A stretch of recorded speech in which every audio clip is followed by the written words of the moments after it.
ఈరోజు మేము తెలుగుదేశం పార్టీలో చేరటం జరిగింది. గౌరవ ముఖ్యమంత్రి గారి చేతుల మీదుగా మా అందరికీ కూడా మా ముగ్గురికి కండువాలు కప్పి పార్టీలోకి చేర్చుకోవడం జరిగింది. ముందుగా గౌరవ ముఖ్యమంత్రి గారికి ధన్యవాదాలు తెలియజేస్తా ఉన్నాం. నేనైతే రాజీనామా చేసి మార్చి 19వ తారీఖున నా శాసన మండలి సభ్యత్వానికి రాజీనామా చేశాను. తెలుగుదేశం పార్టీలో చేరాలి అంటే పార్టీకి శాసన మండలి సభ్యత్వానికి రాజీనామా చేసిన తర్వాతనే పార్టీలో చేర్చుకుంటామని చెప్పి విస్పష్టంగా ప్రకటించారు. నేను కూడా దాని ప్రకారంగానే శాసన మండలి సభ్యత్వానికి రాజీనామా చేశాను. ఆ మరుసటి రోజే వైఎస్ఆర్ కాంగ్రెస్ పార్టీకి రాజీనామా చేశాను. నేను రాజీనామా చేసి మార్చి ఇప్పుడు మనం సెప్టెంబర్లో ఉన్నాం. దగ్గరగా 6 మాసాలు గడిచిపోయింది. 6 మాసాల్లో కూడా మా యొక్క రాజీనామాలని మరి అక్కడ ఉన్నటువంటి గౌరవ చైర్మన్ గారు యాక్సెప్ట్ చేయలా. మరి కారణం మరి ఆయన్ని వెనక నుండి నడిపిస్తున్నటువంటి వాళ్ళ యొక్క ప్రభావం వల్ల మా రాజీనామాలు యాక్సెప్ట్ చేయాల. మేమైతే మాత్రం చాలా స్పష్టంగా మా రాజీనామాలను యాక్సెప్ట్ చేయాలి అని చెప్పి కోరుకున్నాము.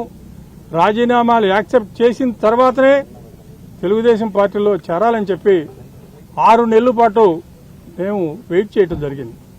కానీ ఇంతవరకు కూడా రాజీనామాలను యాక్సెప్ట్ చేయలేదు. చేస్తారని కూడా ముందు మాకు ఎటువంటి కూడా ఆశ కూడా లేదు. మరి దానితోటి వాళ్ళ యొక్క చర్యల వలన విసిగి వేసారిపోయి ఈరోజు చంద్రబాబు నాయుడు గారి యొక్క నాయకత్వంలో చంద్రబాబు నాయుడు గారి యొక్క ముఖ్యమంత్రి అయిన తర్వాత ఈ రాష్ట్రం అన్ని రకాలుగా కూడా చాలా బాగా అభివృద్ధి చెందుతూ ఉంది. మంచి అభివృద్ధి కార్యక్రమాలు చేస్తూ ఉన్నారు. సూపర్ 6 అద్భుతంగా అమలు చేస్తూ ఉన్నారు. ప్రజలు ప్రభుత్వం దగ్గర నుంచి వచ్చేటువంటి పథకాలని చాలా చక్కగా తీసుకుంటా ఉన్నారు.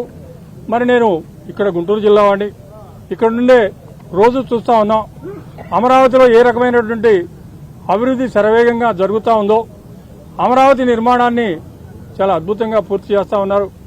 అట్లాగే మరి దేశ విదేశాల నుంచి పెట్టుబడిదారులను తీసుకొచ్చి మన రాష్ట్రాన్ని అభివృద్ధి చేయడం కోసం చంద్రబాబు నాయుడు గారు, లోకేష్ గారు ఇద్దరు కూడా విశేషమైన కృషి చేస్తూ ఉన్నారు.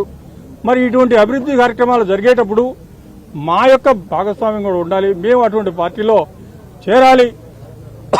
మా యొక్క సహాయ సహకారాలు కూడా ఈ పార్టీకి అందజేయాలా మరి అనే ఉద్దేశంతో ఈరోజు మేము తెలుగుదేశం పార్టీలో చేరడం జరిగింది. ఈ రాష్ట్రం అన్ని రకాలుగా కూడా అన్ని రంగాల్లో చంద్రబాబు నాయుడు గారి యొక్క నాయకత్వంలో అద్భుతమైనటువంటి ప్రగతిని సాధిస్తూ ఉంది. రాష్ట్రంలో ఉన్న ప్రజలందరూ కూడా చంద్రబాబు నాయుడు గారి యొక్క పరిపాలనతో చాలా సంతోషంగా ఉన్నారని చెప్పి తెలియజేస్తా ఉన్నాం.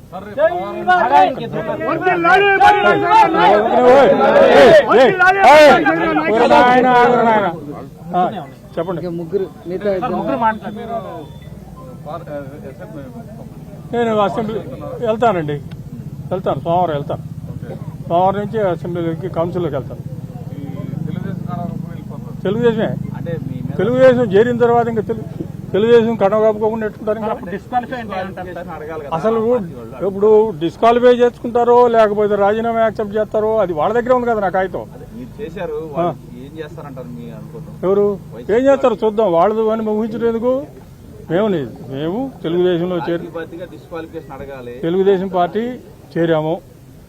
వాళ్ళు రాజీనామా యాక్సెప్ట్ చేయలేదు. రేపు అసెంబ్లీలో తెలుస్తుంది కదా కౌన్సిల్కి పోయిన తర్వాత. బేషరతుగానే షరతులు ఏమి లేవండి. చంద్రబాబు నాయుడు గారి నాయకత్వంలో ఈ రాష్ట్రం అన్ని రకాలుగా కూడా అభివృద్ధి చెందుద్ది. ఆయన నాయకత్వం ఈ రాష్ట్రానికి చాలా అవసరము. ఆయన చేసేటువంటి కార్యక్రమాలు చాలా బాగున్నాయి. అందుకే మేము చేరాం. ఇంకా లేవున్నారండి. వాళ్ళిద్దరు బీజేపీలో చేరా, ఒకళ్ళు ఏమన్నా జనసేనలో చేరా, ఇంకెవరున్నారు తెలియదండి నాకు. తెలియదు. సరే కుమార్.